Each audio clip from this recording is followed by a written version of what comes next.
성도 여러분 안녕하세요. 10월 3일 토요일 아침입니다.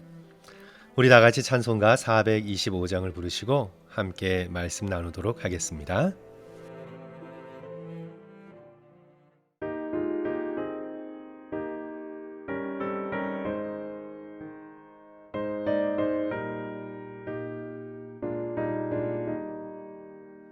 주님의 뜻을 이루소서.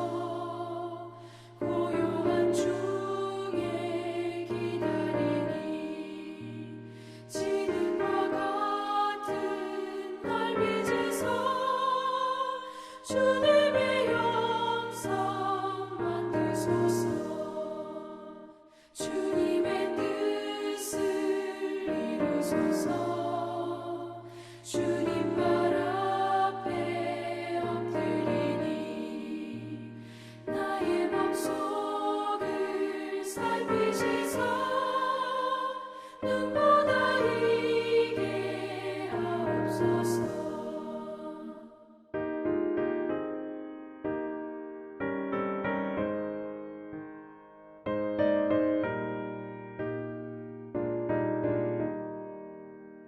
주님의 뜻을 이루소서.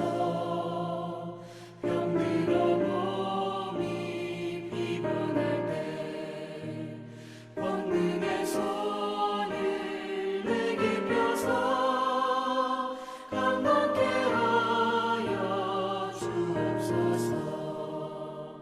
주님의 뜻을 이루소서.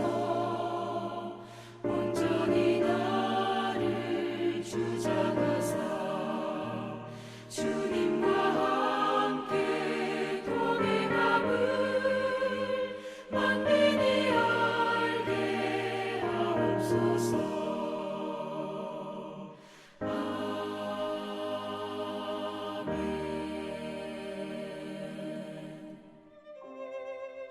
오늘 우리에게 주시는 말씀은 예레미야 41장 11절부터 18절까지 말씀인데요. 제가 봉독해서 올리겠습니다. 가랴의 아들 요하난과 그와 함께 있는 모든 군 지휘관이 느다냐의 아들 이스마엘이 행한 모든 악을 듣고 모든 사람을 데리고 느다냐의 아들 이스마엘과 싸우러 가다가 기브온 큰 물가에서 그를 만나매 이스마엘과 함께 있던 모든 백성이 가랴의 아들 요하난과 그와 함께 있던 모든 군 지휘관을 보고 기뻐한지라. 이에 미스바에서 이스마엘이 사로잡은 그 모든 백성이 돌이켜 가랴의 아들 요하난에게로 돌아가니 느다냐의 아들 이스마엘이 8사람과 함께 요하난을 피하여 암몬 자손에게로 가니라. 가랴의 아들 요하난과 그와 함께 있던 모든 군 지휘관이 느다냐의 아들 이스마엘이 아히감의 아들 그다랴를 죽이고 미스바에서 잡아간 모든 남은 백성 곧 군사와 여자와 유아와 내시를 기브온에서 빼앗아 가지고 돌아와서 애굽으로 가려고 떠나 베들레헴 근처에 있는 게롯 김함에 머물렀으니 이는 느다냐의 아들 이스마엘이 바벨론의 왕이 그 땅을 위임한 아히감의 아들 그다랴를 죽였으므로 그들이 갈대아 사람을 두려워함이었더라. 아멘. 원래는 예레미야 42장의 말씀을 나눠 써야 했는데 내일 주일 설교 본문과 겹쳐서 바로 그 앞에 말씀을 오늘 아침에 나누게 되었습니다. 예레미야 40장 이후의 말씀은 주의 깊게 읽어도 상황을 파악하기가 쉽지 않습니다. 누구누구의 아들 아무개가 누구누구의 아들 아무개를 죽이고 또 누구누구의 아들 아무개가 누구누구의 아들 아무개를 쫓아가고 도대체 읽다 보면 누가 누구인지 파악하는 데 어려움을 겪습니다. 어제 금요 예배 때 대강의 줄거리를 말씀드렸습니다. 유다가 패망한 이후 유대 땅에 남아있던 백성들을 다스리기 위해 바벨론 왕이 그다랴를 총독으로 임명했습니다. 하지만 이스마엘이 암살을 하지요. 그다랴와 함께 있던 사람들을 포로로 끌고 갑니다. 그런데 암살당한 그다리아의 지지자였던 요하난이 군사들을 이끌고 범인인 이스마엘을 추격하고 기브온에서 만나 사로잡혔던 포도들을 되찾습니다. 이스마엘은 암몬으로 도망가게 되지요. 성도 여러분, 이런 일련의 사건들은 유다가 패망한 이후에도 얼마나 정치 사회적으로 극심한 혼란을 겪었는지를 보여줍니다. 하나님께서 심판하시기 전에도 불순종하더니 심판 이후에도 불순종합니다. 바벨론에게 복종하라는 하나님의 뜻을 거스려 바벨론이 총독으로 세운 그다리아를 암살하지요. 유대 땅에 남아있던 사람들끼리 힘을 합쳐도 어려운 시기에 끝까지 서로 물고 뜯고 싸웁니다. 결국은 이제 42장 이후에 우리가 보게 되겠지만 애굽으로 도피하는 백성들이 늘어납니다. 계속해서 혼돈의 늪속을 허우적거리는 유다 백성들을 우리는 안타까운 마음으로 쳐다보게 되지요. 유다의 정치는 혼돈 그 자체입니다. 그 이유가 어디에 있을까요? 왕 되신 하나님을 왕으로 인정하지 않고 저버린 결과입니다. 왕이신 하나님께서 유다 정치의 중심에 자리 잡으셔야 했는데 백성들이 하나님을 버리지요. 대신 바알과 아세라라는 우상을 의지해서 살아갑니다. 이스라엘의 왕도 귀족들도 제사장들도 선지자들도 겉으로만 하나님 여호와를 섬긴다 말할 뿐 속으로는 자기 욕심의 길을 내다름질치고 있었습니다. 하나님을 저버린 결과가 무엇일까요? 혼돈입니다. 혼란입니다. 서로 암살하고 죽이고 싸우고 도망가고, 성도 여러분, 마치 구약의 사사기의 결말을 보고 있는 듯한 느낌이 들지 않으시나요? 사사기 후반부에 이런 표현이 반복됩니다. 그때에는 이스라엘의 왕이 없었으므로 사람이 각기 자기 소견에 옳은 대로 행하였더라. 반복되는 구절이죠.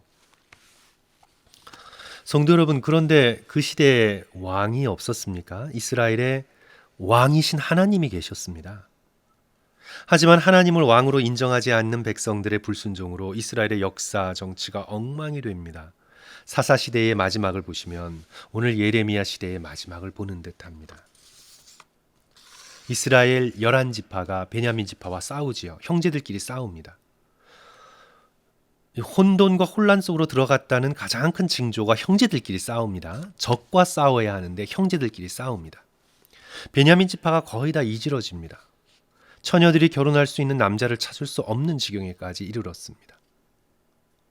하나님을 왕으로 인정하지 않은 정치, 사회, 역사는 극심한 혼돈 가운데 빠져들 수밖에 없습니다. 성도 여러분들께서는 며칠 전 미국 대통령 선거 토론을 어떻게 보셨나요? 공화당, 민주당을 떠나 그 토론의 처음부터 끝까지 보시면서 보기 좋으셨습니까? 창세기의 하나님의 말씀처럼 보시기에 좋으셨나요? 아니면 혼돈 그 자체였나요? 여론조사 결과 미국 사람 69%가 그 대통령 선거 토론에 실망하고 좌절감을 느꼈다고 응답했습니다. 여기가 미국인가 의심이 들렀다고까지 했습니다. 미국의 정치가 하나님을 왕으로 인정하지 않은 결과이지요. 하나님과 그 영원하신 말씀을 헌신짝처럼 버린 결과 결국 각자 자기 소견에 옳은 대로 행하기에 이런 혼돈이 이 미국 사회에 들이닥친 것이 아닌가 생각이 됩니다. 하나님께서 중심이 되시고 왕으로서 다스리실 때 비로소 샬롬이 있습니다. 평화가 있습니다. 질서가 있습니다. 천지를 창조하신 후 보시기에 좋았더라. 모든 좋은 것은 하나님께로부터 나옵니다. 하나님을 저버리면 혼돈뿐입니다. 사사 시대가 그랬고 예레미야 시대가 그랬고 오늘 미국 사회가 그런 혼돈으로 빠져들지 않나 염려가 됩니다. 이런 정치적인 혼돈과 폭력을 극복할 수 있는 유일한 길은 하나님께로 돌아오는 길밖에는 없습니다. 오늘 본문 말씀을 쭉 보시면 유대 땅에 남아 있는 사람들에게선 그런 희망을 찾기가 어려워졌습니다. 이제 유대의 소망이 있다면, 이스라엘의 소망이 있다면 바벨론 포로로 끌려간 사람들이 그 이방의 땅에서 회개하고 하나님께로 돌아올 수 있는가, 거기에 달려 있습니다. 우리는 그 희망의 사인을 보게 되지요. 신실한 다니엘과 세 친구들이 있습니다.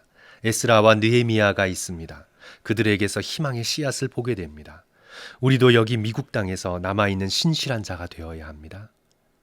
오직 하나님을 우리 인생의 중심으로 삼고 왕으로 삼으시면서 이 혼란의 시기 가운데 하나님을 바라보고 아름답고 귀한 삶을 사시는 저와 여러분 되시기를 주님의 이름으로 간절히 축원합니다. 성도 여러분, 저와 여러분의 인생에 만약 물질이 중심을 차지하게 되면요, 순간적으로는 확 기분이 좋겠지만요, 얼마 지나지 않아서 우리의 인생은 참 피곤하고 힘들게 살게 됩니다. 돈의 액수에 따라 기분이 좋아졌다, 실망했다 하게 되고요. 그리고 돈 때문에 사람을 의심하게 됩니다. 심지어 자녀들까지 의심하게 됩니다, 성도 여러분. 그리고 돈 계산하느라 하나님 말씀을 온 마음을 다해 볼 수 있는 여유를 찾을 수조차 없습니다. 그리고 돈이 있으면 교만하게 되거나 없다면 절망하게 됩니다. 돈을 중심에 놓고 우리의 인생을 살아가게 되면요, 우리의 인생이 참 공고하고요, 그리고 추하게 됩니다. 결국은 파멸하게 됩니다. 사람을 중심에 놓고 인생을 살게 되면 그게 배우자든 자녀이든 친구든 사람을 내 인생의 중심으로 삼으면요, 언제나 불안합니다. 그 사람이 언젠가 나를 실망시킬 것을 알기 때문입니다. 어떤 사람이 우리의 영혼을 만족시킬 수 있습니까, 성도 여러분? 자녀들을 바라보면서도 그렇고요, 배우자를 바라보면서도 그렇고요, 늘 마음이 내게서 떠날까 불안하고 그 사람의 비율을 맞추어야 하고 인생이 참 피곤하고 곤고합니다. 오직 내 인생이 굳건히 설 수 있는 유일한 길은 하나님밖에 없습니다. 하나님을 나의 반석이요 피난처요 구원이요 요새로 삼고 사는 사람은 예수께서 우리에게 주셨던 산상수훈의 마지막 비유처럼 비가 오고 바람이 불고 창수가 나도 결코 흔들리지 않습니다. 든든히 서 있게 됩니다. 사랑하는 성도 여러분, 오늘 하루 다시 한번 살아계신 하나님, 그 하나님을 저와 여러분의 인생의 중심으로 삼고 주를 바라보시기를 주님의 이름으로 간절히 축원합니다. 우리 주변의 상황과 정치는 혼돈 속에 빠져들어도 우리는 우리의 영혼만큼은 하나님만을 바라봄으로써 든든히 서갈 수 있어야 되겠습니다. 빌립보서 4장 6절과 7절 말씀을 꼭 기억하십시오. 아무것도 염려하지 말고 다만 모든 일에 기도와 간구로 너희 구할 것을 감사함으로 하나님께 아뢰라. 그리하면 모든 지각에 뛰어난 하나님의 평강이 그리스도 예수 안에서 너희 마음과 생각을 지키시리라. 염려는 하나님께 등 돌리고 세상을 바라볼 때 생기게 됩니다. 그러면 혼돈입니다. 불안입니다. 하지만 마음을 모아 기도와 간구로 살아계신 하나님을 바라보면 모든 지각에 뛰어난 하나님의 평강, 하나님의 샬롬이 저와 여러분의 마음과 생각을 든든하게 지켜주실 것입니다. 하나님께서 왕이신데 성도 여러분 무엇 걱정하겠습니까? 하나님께서 내 인생의 배를 움직이시는데 무엇 염려하겠습니까? 오늘 하루도 왕 되신 하나님을 바라보고 의지하시면서 놀라운 평안을 얻고 하나님이 보시기에 좋고 아름다운 삶을 살아가시기를 주님의 이름으로 간절히 축원합니다. 우리 다 같이 기도하겠습니다. 사랑과 은혜가 풍성하신 하나님 아버지, 이 시간 주님을 바라봅니다. 주님께 소망을 겁니다. 주님께 우리의 마음을 연결시킵니다. 우리의 마음을 축복해 주시고 평강과 은혜를 내려 주시옵소서. 흔들리지 않는 믿음으로 불안과 염려와 걱정을 주께 맡기면서 주를 바라보고 오늘 하루 겸손히 살아가는 우리 성도들 되어질 수 있도록 도와 주시옵소서. 세상은 혼돈 가운데 빠져들지만 그러나 믿음의 백성을 바라보시면서 하나님께서 기뻐하시며 저는 내가 택한 신실한 자라고 기뻐하시는 주께 영광 돌리는 귀한 삶을 살아낼 수 있도록 오늘 이 말씀을 듣는 성도들 한 사람 한 사람에 개입해 주셔서 주께서 위로하시고 붙들어 주시옵소서. 감사드리며 예수 그리스도 이름으로 간절히 기도드립니다. 아멘. 성도 여러분 감사합니다. 오늘 하루도 즐겁고 기쁘게 승리하시기를 주님의 이름으로 축원합니다.